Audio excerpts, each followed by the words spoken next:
Remote raid passes have proven to be one of the greatest additions to Pokémon GO, loved by both players and investors, as shown by the $1.23 billion Pokémon GO brought in revenue during 2020, which was the year that remote raid passes were introduced into Pokémon GO and also was Pokémon GO's most successful year ever. But instead of embracing them, it seems Pokémon GO is beginning to phase them out of the game. And I can't help but wonder, why? To answer that, we'll have to dig deep into remote raid passes, the developers Niantic, and the fundamentals of the game that is Pokémon GO. Our adventure today will begin not at the beginning, but now, at seemingly the beginning of the end of remote raid passes. Recently, Pokémon GO announced some huge changes to raids, including Mega Energy and Rare Candy XL are being rewarded from in-person raids, which is massive because Rare Candy XL is super rare. This shows, by the way, that Niantic is really starting to try to incentivize in-person raids way more. And there's a reason for that. The weekly 1 Pokecoin box will no longer have a remote raid pass, but it will instead have a rotating array of items. We didn't always have the weekly 1 Pokecoin remote raid pass. If I'm not mistaken, this was introduced back in January 25th of this year, and removing it has made a lot of people pretty mad for good reason. For many, this pass was the only way they could get their legendary raids done in the month. But this feature was obviously introduced as a limited time thing, and the items we're getting now from the bundles are honestly great. For example, right now in the 1 Pokecoin box, you can get 3 super incubators, which is 500 Pokecoins more in value than the raid pass. But that's not even the biggest change to remote raids. If you go into your shop, you'll notice that there was a sneaky price change for the remote raid bundle, from 250 to 300 coins.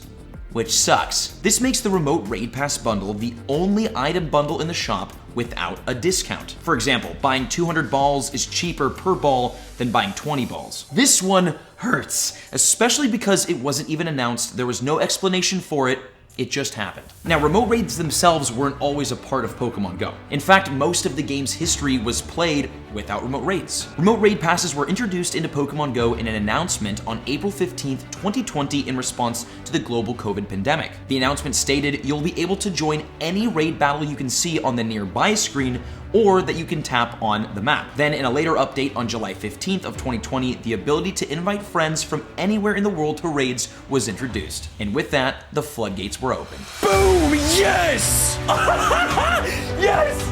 Oh my god, it's a shiny now! Oh my god! And does one raid get a shiny? Only 10 days later, Pokemon Go Fest 2020 kicked off with incredible shiny raid bosses like Kyogre, Groudon, Gible, and Giratina, which was the perfect way to break in this new premium raid feature. Following Go Fest 2020, we saw some of the greatest months of raids in Pokemon Go history, with Pokemon like Gible, Rayquaza, Deoxys, Genesect. The shiny hunts during the summer were absolutely legendary. Now, I wish the story ended here, but unfortunately it doesn't, due to some fine print in the remote raid pass announcements. In the April 15th announcement, it states, at launch, remote raid passes will be available to buy individually at the special discounted price of 100 Pokecoins. You read that right. Discounted price of 100 Pokecoins. What's the full price? The price jump from 250 Pokecoins to 300 Pokecoins for the bundle did not go down well with people.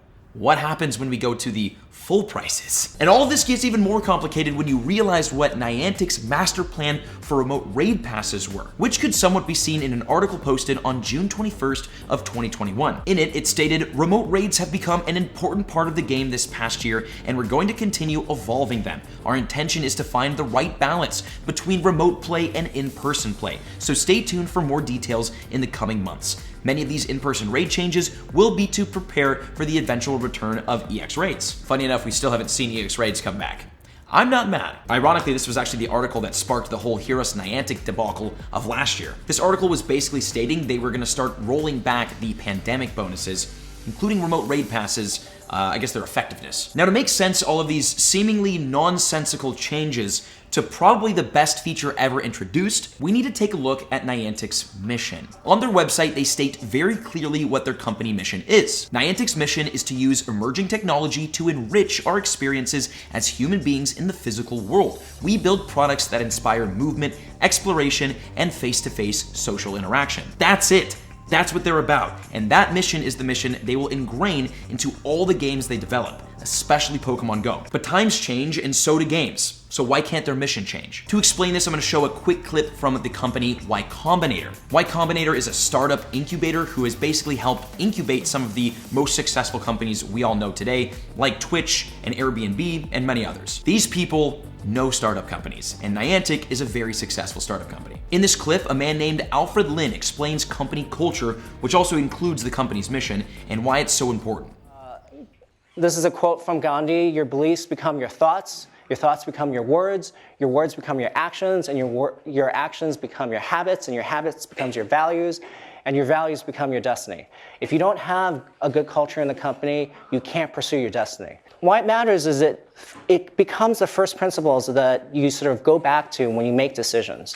It becomes a way to align people on values that matter to the company. It provides a certain level of stability to fall back on, and it provides a level of trust that people can sort of trust each other with. From how I understand it, if a company's mission changes, it's because the whole company had to pivot and change the whole company into a new vertical or a new product or a new way of doing things. A company's mission is the living soul of that company. It can't simply be changed. Another great quote from this video is from Brian Chesky, who is the founder of Airbnb.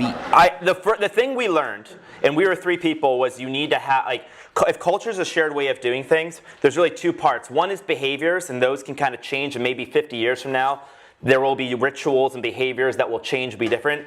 But there have to be some things that never change, some principles, some ideas that endure, that make you, you. Niantic's main core value? Real-world exploration. It's what makes them, them, and what has made them so successful over the years. And this is why, even though remote raid passes are one of the greatest features ever introduced into Pokemon GO, Niantic will still slowly phase them out and or incentivize more real-world in-person raiding. It's not because they're evil or stupid or greedy, it's because remote raid passes go against their core values and their company mission. And it's also good to remember that Pokemon GO is partly owned by the Pokémon Company, and the Pokémon Company is notorious for not giving a gosh patty flipping darn what anyone has to say. They have their way of doing things, and nobody, not even the fans, no content creators, nobody gets a say in how it's done. They are one of the most strict to the book companies in gaming. But even with all of this in mind, it still doesn't change my opinion on the significance of remote raid passes in Pokemon GO. And I think Pokedaxi in his video put it best. And it becomes this thing in which there's this whole other community that Niantic is not thinking about, and that's the global community. You know, those raiding discords, those random discords, those Facebook groups, all that stuff of just people who chat, who have fun, who are all on each other's friends lists, who send each other raid invites, who send each other gifts, all that stuff. And Niantic just needs to keep in mind that that is still a thing. Making changes like these ones are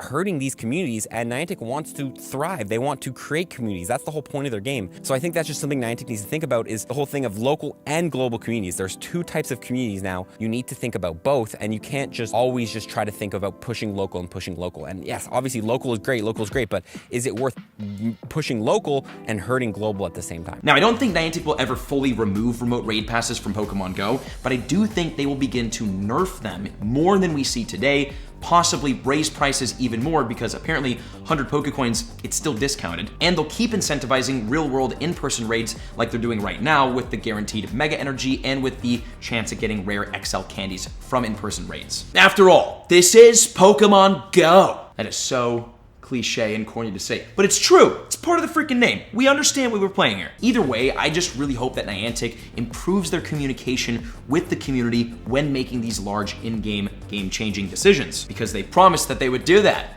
They're not really doing it that well. Niantic, let's pick it up, shall we? And in terms of what I think about this whole situation, I try to leave my opinion out of this for the most part and be objective as possible. But personally, obviously, I'm a huge remote raider. I really think that they make this game a game that you can play outside and about, but also from home. All video games are all played from home.